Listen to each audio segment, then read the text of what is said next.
85% of Americans say that they have had delays in healthcare because of prior authorization. And the doctors hate it. Doctors report that it costs them 12 to 15 hours a week filling out forms. Some nurses are spending over half their time dealing with the administrative burden of this. And healthcare is often delayed to Americans. We told you this was coming, and now it's here. For the first time, some people with original Medicare, not Medicare Advantage, are starting to face prior authorizations in certain situations. And just weeks into the rollout, we're already seeing confusion and delays. Hi, I'm Elisa Peinado with the Senior Savings Network, and I'm a licensed Medicare agent. Last week, one of our clients with original Medicare called us. He was having difficulty getting scans related to a diagnosed cancer, and this was new for him in 2026. His doctors were told that prior authorization was now required under a new Medicare pilot program called the 𝗲𝗍 model.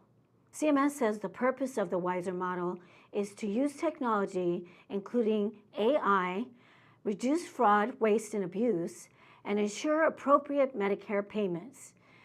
According to CMS, this model is not intended to apply to inpatient hospital care or services where delays would pose substantial risks to patients. You can find the full operational guide linked in the comments below. The first round of this pilot includes 6 states: Texas, New Jersey, Oklahoma, Ohio, Washington, and Arizona.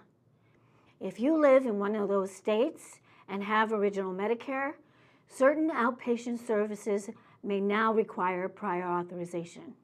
Under the 𝗲𝗍 model, prior authorization may apply to specific services that CMS has identified as areas with historically higher improper payment rates. Examples include certain types of knee surgeries, epidural steroid injections for pain management, cervical fusion, electrical nerve stimulators, certain neurological services, including devices related to incontinence and impotence, and others. And in our recent client's case, there appear to be coding issues that triggered a prior authorization review and delayed care for over 2 weeks. Health insurance companies know that 5% of their members account for 50% of all the cost. So I have this huge financial incentive to make their lives as difficult as possible. Ron Halrigan, now a consultant, spent 2 decades working for health insurance companies and says the business model is unlike other industries. The more your customers use your product, the less money you make. Your incentive is to keep them from using your product.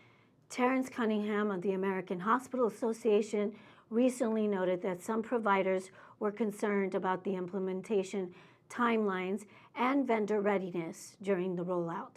Prior authorization does have a lot of negative impacts. The provision of prior authorization can have a lot of negative impacts on patient care. I'll reference an AMA survey that came out earlier this year where 94% of physicians said that prior authorization has delayed care for their patients. From a provider standpoint, on top of the primary thing is this impacts patients, it's also a huge resource burden for providers.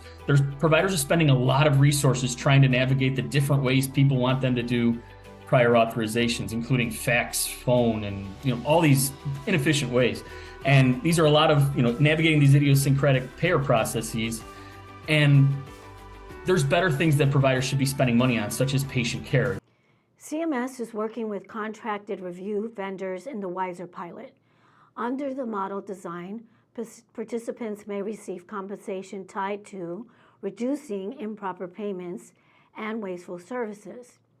CMS states that safeguards are in place to ensure medically necessary services are approved. However, many providers are watching closely to see how the system functions in real-world scenarios. Several healthcare technology companies are participating in this model, including organizations that have experience working with Medicare Advantage plans. This does not mean all original Medicare services now require prior authorization. This is a limited pilot program in specific states and applies only to certain procedure codes. But if you live in one of the 6 states mentioned and are scheduled for one of these services, it's important to ask your provider whether prior authorization is required. So if you are in Texas, New Jersey, Oklahoma, Ohio, Washington, or Arizona on original Medicare, scheduled for a procedure or specialist service, ask your doctor's office, does this require prior authorization under the 𝗲𝗍 model? And being proactive may help prevent delays. If you have questions about how this could affect you or you're confused about your Medicare coverage, reach out to us. We're here to help you understand your options and stay informed.